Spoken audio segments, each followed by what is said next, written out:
नमस्कार, good evening मित्रांनो. कालचं मार्केट आपण बघितलं. काल निफ्टी सेन्सेक्सच्या एक्सपायरीमुळे, ग्लोबल न्यूजमुळे व्होलटाईल होती. एक चांगलं सेशन आपल्याला बघायला मिळालं काल. शेवटी बंद होताना निफ्टी 66 पॉइंट खाली बंद झाली. हाय होता 791 चा. आपला रेझिस्टन्स बघा तुम्ही 780 चा आपला रेझिस्टन्स होता. तिथनं सेलिंग आली आणि लो बघा 603. ओके. तर जसं मी सांगतो की लेव्हल टू लेव्हल ट्रेड करा. तुम्ही जर लेव्हल्स व्यवस्थित वॉच केल्या, मार्केट थोडंसं समजून घेतलं, की मार्केट कुठनं पलटू शकतं. म्हणजे खाली असेल तर कुठनं वर जाऊ शकतं किंवा जर वरती असेल रेझिस्टन्स लेव्हलला, तर तिथनं खाली कुठनं येऊ शकतं. हे जर तुम्ही जर बघितलत ना, तर तुम्हाला दोन्ही साइडला ट्रेड शोधायला आणि प्रॉफिटेबल ट्रेड घ्यायला खूप मदत होईल. व्हिडिओ सुरुवातीपासून शेवटपर्यंत बघत जा. 15 ते 20 मिनिटं पैसा कमवण्यासाठी देणं, हे काही मोठं मला असं वाटतं कॉम्प्रोमाईज नाहीये, प्रत्येक ट्रेडरसाठी. ओके. तुम्ही सध्या बघत असाल सोशल मीडिया सगळेच वापरतात. ओके.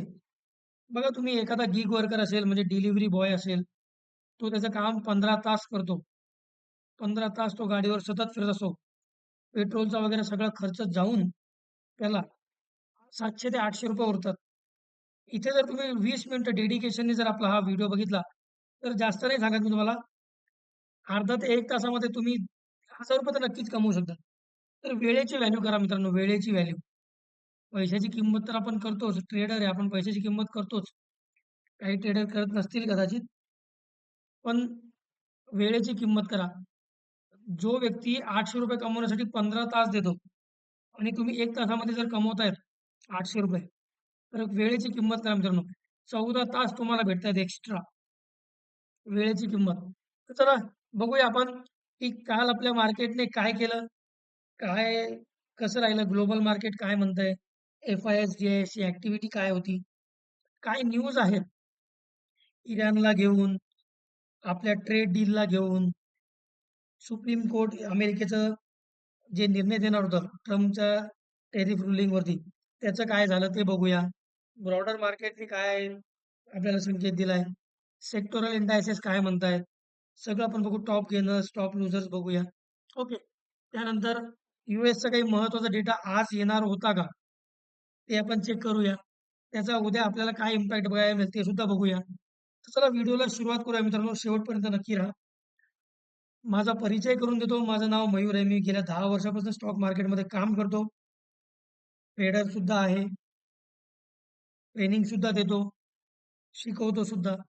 माझं एक स्वप्न आहे मित्रांनो, 1,00,000 मराठी बांधवांना अर्थसाक्षर करायचं आहे.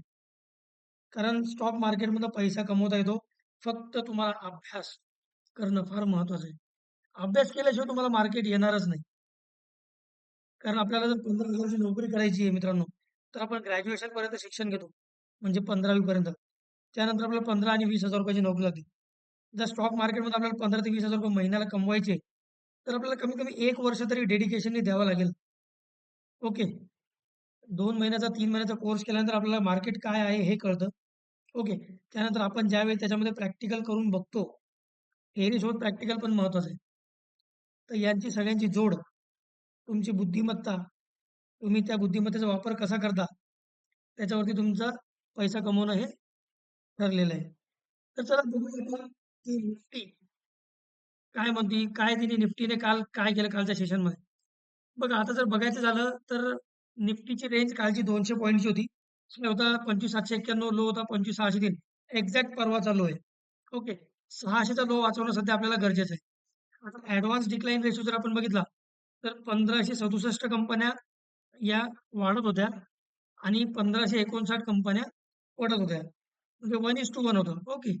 त्यानंतर आता आपण जर बघितलं, तर आपण टॉप 5 गेनर्स आणि टॉप 5 लुजर्स बघूया. बघा, निफ्टीचे टॉप 5 गेनर्सचं जर आपण बघायचं झालं, तर काल टॉप 5 गेनर्स होते Tata Steel, NTPC, Axis Bank, Hindalco आणि ओएनजीसी. टॉप लुजर्सचं जर बघायचं झालं, तर Asian Paint, TCS, Tata Consumer, Maruti आणि हिंदुस्तान युनिलिव्हर हे होते टॉप 5 गेनर्स आणि टॉप 5 लुजर्स. आता बघूया की ब्रॉडर मार्केट आपल्याला काय संकेत देत आहे. बघा ब्रॉडर मार्केट मिक्स आहे. काही इन ग्रीन, काही in red. Okay. Sectoral indices काय म्हणतात बघा, मेटल सेक्टर सगळ्यात जास्त चमकलंय काल. 2.70% मेटल सेक्टर. त्यानंतर PSU बँक 2.13%. त्यानंतर Nifty mid cap, small cap financial index तो 1.46% प्लस होता. आणि सगळ्यात जास्त कोणाला धुतलं असेल काल तर निफ्टी आयटी. ओके. TCS तुम्ही बघितलं असेल, TCS काल खाली पडलाय. ओके. तर चला, ब्रॉडर मार्केट आणि सेक्टोरल इंडेक्सेस काय म्हणतात आपण ते सुद्धा चेक केलेलं आहे.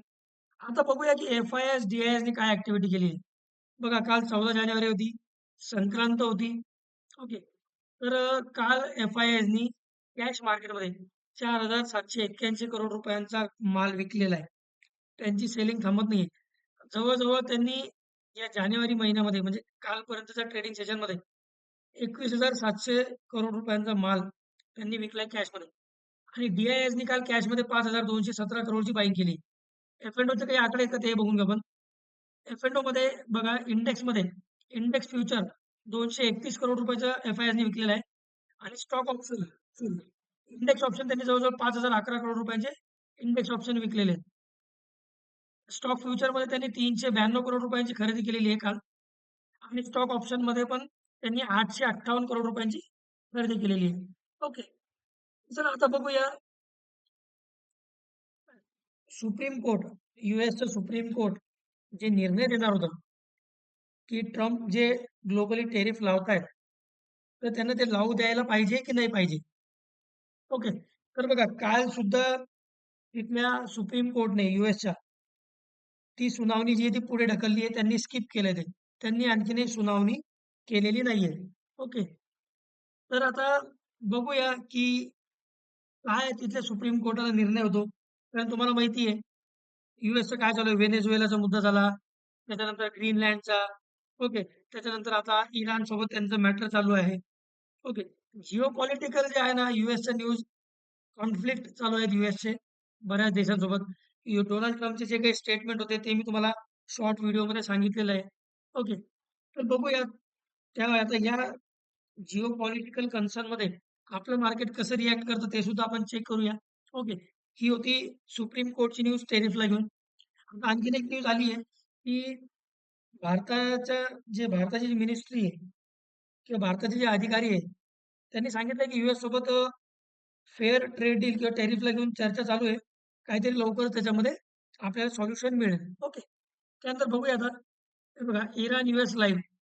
बरोबर आहे. आता इराणने काय केलं होतं, त्यांचा एअर स्पेस बंद केला होता. पण आत्ताच काही मिनिटापूर्वी तेहरानचा एअर स्पेस जो आहे ना, तो रिओपन झाला आहे. कारण थोडंसं टेन्शन जास्त वाढताना दिसतंय. ओके. याच्या ट्रम्प तात्या थोडंसं जरा जास्तच मनावर घेतायत किंवा इगोवर घेतायत गोष्टी. ओके. तर बघूया आपण की या न्यूजचा सुद्धा काय इम्पॅक्ट आपल्याला बघायला मिळतो. इम्पॅक्ट तर बघा मित्रांनो, सिंपल आहे. जिओ पॉलिटिकल कन्सर्न जर त्या लेव्हलपर्यंत गेले युद्धाच्या, तर ऑल ओव्हर वर्ल्डच्या मार्केटवरती निगेटिव्हच परिणाम होणार आहे. पण होप सो आपण बघूया की आपल्या मार्केटवर सध्या तरी त्याचा काय निगेटिव्ह परिणाम होतो किंवा पॉझिटिव्ह होतो, ते आपल्याला उद्याच्या ट्रेडिंग सेशनमध्ये कळेलच. या वीकचा उद्या लास्ट ट्रेडिंग सेशन आहे. ओके. चला आता बघूया आपण की सध्या ग्लोबल इंडायसेस काय म्हणतायत. ओके. आता बघा, ग्लोबल इंडायसेस युएसचे जर मार्केट आपण बघायला गेलो, तर सध्या युएसचे मार्केट पॉझिटिव्ह आहेत. नॅसडॅक 207 पॉईंट वरती आहे. S&P 500 49 पॉईंट वरती आहे. त्यानंतर 185 पॉईंट डाव जोन्स फ्युचर्स हा वरती आहे. आता एक वरती याचं कारण मी तुम्हाला सांगतो. आता बघा, फ्लॅट टू पॉझिटिव्ह आहे European market. Okay. FTSE 51 point, DAX 88 point आणि कॅक थोडंसं फ्लॅट टू निगेटिव्ह आहे 12 पॉईंट मायनस. आता आपलं आपलं एशियन पेअर्स काय म्हणतात, एशियन पेअर्स मिक्स आहे. ओके. आणि इथे आपली जी गिफ्ट म्हणजे आपली जी निफ्टी आहे, उद्या आपलं मार्केट 25 पॉईंट मायनस म्हणजे फ्लॅट टू निगेटिव्ह ओपन होईल असं दाखवत आहे सध्या. ठीक आहे. तर हे होतं ग्लोबल मार्केट काय करतं. आता युएसचे मार्केट वरती येण्याचं कारण सांगतो. हे बघा, आज आहे 15 तारीख. ओके. उद्या 16 तारीख आहे. आज युएसचा एक महत्वाचा डेटा येणार होता, अनएम्प्लॉयमेंट क्लेम्स. अनएम्प्लॉयमेंट क्लेम बघा, त्यांचे मागचे होते $2,07,000 अनएम्प्लॉयमेंट क्लेम म्हणजे बेरोजगारी भत्ता. त्यांनी फोरकास्ट केलं होतं की ते वाढेल, $7,000-8,000 वाढेल. पण ॲक्चुअली कमी झाले. $1,98,000 एवढे अनएम्प्लॉयमेंट क्लेम्सचा डेटा आलाय. म्हणजे कमी होऊन आला म्हणजे पॉझिटिव्ह होतं. आणि युएस मार्केट आपण आत्ताच बघितलं, की युएस मार्केट जे आहे ते पॉझिटिव्ह काम करत आहे. ओके. तर चला आपण बघूया आता आणखीन एक न्यूज आहे. ओके. आता इन्फोसिसचा जो एडीआर आहे, तुम्हाला दाखवून देतो मी. कालच्या ट्रेडिंग सेशनमध्ये इन्फोसिसचा एडीआर जो आहे, तो जवळ 10% वरती गेला होता. आपण चेक करूया. हे बघा इन्फोसिसचा एडीआर आज 3% मायनस आहे. ओके. पण काल जवळ-जवळ 10% वरती गेला होता. तर आता इन्फोसिस बघून घेऊया. बघा आता सध्या इन्फोसिस हा डेली बेसिसचा चार्ट आहे. फॉलिंग 20 डेमा आणि 50 डेमा याच्यामध्ये आहे 50 डे एक्सपोनेन्शियल मूव्हिंग एव्हरेजचा त्याने सपोर्ट घेतला आहे आणि एक्झॅक्ट तिथं वरती येऊन ₹1599.80 बंद झालाय. आता उद्या जर गॅप अप ओपन झालं, कारण एडीआर पॉझिटिव्ह होता काल, आज एडीआर मायनस आहे. तर आपण मोठामोठी काटछाट जरी केली, 8% काल क्लोजिंग बंद होती, आज 3.5%, 3-4% तो एडीआर आणखीन एक पॉझिटिव्ह आहे. तर इथे जर तुम्हाला 3-4% पॉझिटिव्ह बघायला मिळाला, तर तुम्ही इन्फोसिसमध्ये काय कराल? इथे बघून घ्या तुम्ही. तुम्हाला दाखवतो. हे बघा हा महत्वाचा रेजिस्टन्स आहे. इथनं फॉल आलेला आहे बऱ्याच वेळेस. ओके. तर जर उद्या इन्फोसिस तुम्हाला गॅप अप ओपन बघायला मिळाला, तर लगेच उडी मारू नका. आधी बघा प्राइस एक्शन काय म्हणतंय. त्याची प्राइस सेटल होऊ द्या आणि या व्हॅल्युएशनवर घ्यायचं का नाही, याचा तुमच्या फायनान्शियल ॲडवायझर सल्ला इन्फोसिसमध्ये नक्की घ्या. ओके. आता बघूया की स्मॉल कॅप इंडेक्स काय म्हणतोय. बघा, परवाचं तुम्हाला माहिती आहे रॅली खालनं एकदम शार्प रिकव्हरी आली होती. त्यानंतर इथे परवाच्या ट्रेडिंग सेशनमध्ये आपल्याला एक डोजी कॅन्डल बघायला मिळाली. त्यानंतर इथे काल चांगली बाईंग बघायला मिळाली स्मॉल कॅप इंडेक्समध्ये. पण आणखीनही ट्रेंड निगेटिव्ह आहे. स्मॉल कॅपचा ट्रेंड आणखीनही निगेटिव्ह आहे. कारण ऑल मेजर मूव्हिंग एव्हरेजेसच्या खाली ट्रेड करतोय. मिड कॅप इंडेक्स काय म्हणतोय? मिड कॅप इंडेक्समध्ये पण इथे बाईंग आलेली आहे. ओके. 100 डे एक्सपोनेन्शियल मूव्हिंग एव्हरेजच्या वरती क्लोज आहे. पण आणखीनही 20 आणि 50 डे एक्सपोनेन्शियल मूव्हिंग एव्हरेजच्या खाली ट्रेड करतोय. म्हणजे ट्रेंड निगेटिव्हच पकडूया आपण त्याचा. कारण 20 डे एक्सपोनेन्शियल मूव्हिंग एव्हरेजच्या वरती जेव्हा ट्रेड करायला सुरुवात करेल इन ग्रीन, त्यावेळी आपण म्हणू की ट्रेंड आता पॉझिटिव्ह होतोय. ओके. आता बघूया निफ्टी, बँक निफ्टी आणि सेन्सेक्स उद्या कसं राहील? काय आपण स्ट्रॅटेजी प्लॅन केली पाहिजे? ओके. तसं निफ्टी बघून घेऊया आपण. बघा निफ्टी. निफ्टीसाठी आता उद्या असं दाखवत आहे डेटा फ्लॅट टू निगेटिव्ह म्हणजे जर मी तुम्हाला आता ग्लोबल मार्केट दाखवलं, फ्लॅट टू निगेटिव्ह म्हणजे 25 पॉइंट मायनस ओपन होणार आहे असं दिसतंय.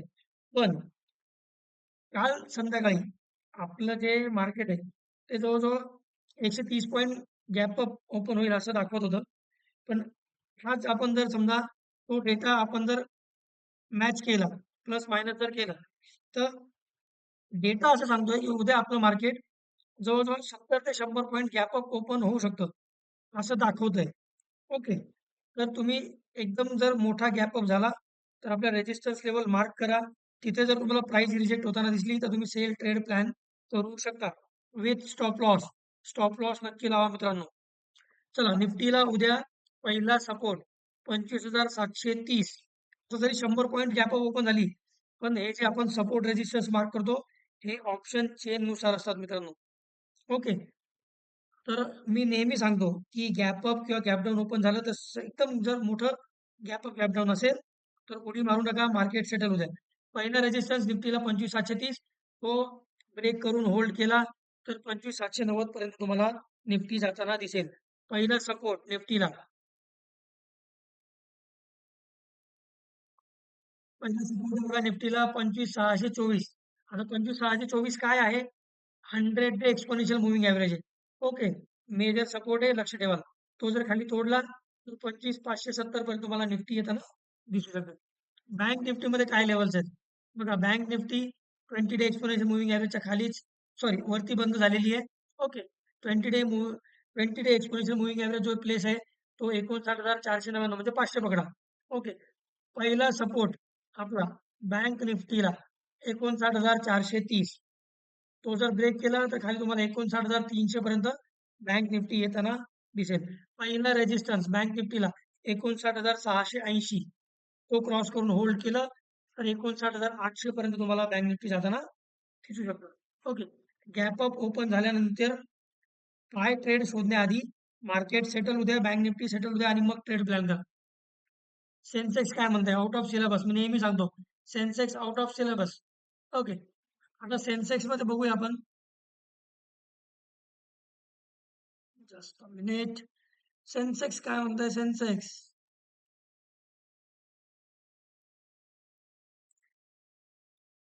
सेन्सेक्सचा चार्ट लावायचा राहिलाय. Just a minute. सेन्सेक्स लावून घेऊ आपण. बघूया सेन्सेक्सचा लेवल काय म्हणताय. ओके.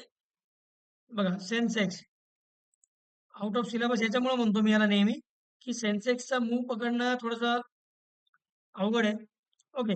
पहिला सपोर्ट सेन्सेक्सला 83,200 तो होल्ड केला तर पुलबॅक दिसेल. तो तोडला तर 82,970 पण तुम्हाला सेन्सेक्स खाली येताना दिसू शकतो. पहिला रेजिस्टन्स सेन्सेक्सला 83,530 तो क्रॉस करून होल्ड केलं तर तुम्हाला 83,710 पर्यंत सेन्सेक्स येताना वरती दिसेल. आता काय आहे बाबा 83,710 ला काय आहे 100 ते एक्सपोनेन्शियल मूव्हिंग एव्हरेज प्लेस करतो. महत्वाच्या लेवल्स आहेत. लेवल मार्क करा मित्रांनो. लेवल टू लेवल ट्रेड करा. गॅप अप जर ओपन दिसलं तर सेल ट्रेड प्लॅन करा. फक्त गॅप अपला चेस करू नका. मार्केटचं प्राइस ऍक्शन बघा. प्राइस रिजेक्ट होताना दिसली तर सेल ट्रेड प्लॅन करा विथ स्टॉप लॉस. एज्युकेशन पर्पजनी सांगतोय. तुमच्या फायनान्शियल ऍडवायझरचा सल्ला नक्की घ्याल. अशी अपेक्षा करतो की तुम्हाला हा व्हिडिओ आवडला असेल तर लाईक करा, सबस्क्राईब करा आणि बेल आयकॉन प्रेस करा. जेणेकरून मार्केटचे असेच अपडेट तुमच्यापर्यंत नियमित येत राहतील. इंस्टाग्राम अकाउंटला फॉलो करू शकता. फ्री टेलिग्राम चॅनल जॉईन करू शकता. धन्यवाद मित्रांनो. जय हिंद, जय महाराष्ट्र.